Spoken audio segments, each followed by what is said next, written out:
Dumagsa sa mga pasyalan ang maraming pamilya para doon magdiwang ng bagong taon at kasunod naman ng mga selebrasyon, isang tambak na basura ang tumambad sa mga lansangan sa Metro Manila. Nakatutok live si Jam Sisani. Jam?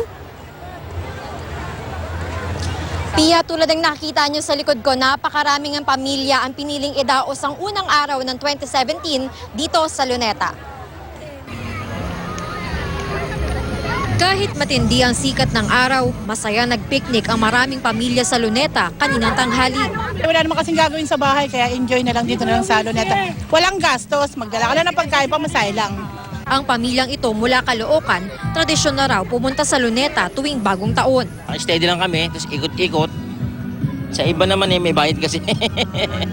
Pero hindi lahat na nandito sa Luneta masaya ang bagong taon. Tulad ni Aling Rosalina na magdamag na hinahanap ang 27 anyos na anak na may diferensya sa pag-iisip.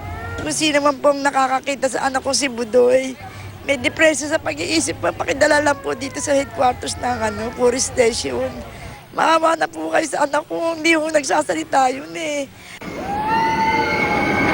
Kung may budget naman, maaaring pumunta sa kalapit na amusement park sa Pasay City. For the kids, so itong dalawa, itong dalawang bata. Para masaya.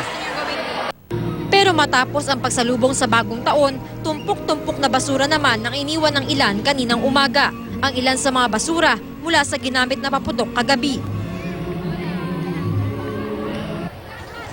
Paalala po doon sa mga mamamasyal sa mga pampublikong lugar tulad ng Luneta, itapon po sa tamang tapunan o basurahan yung inyong mga basura para hindi mag-iwan ng kalat.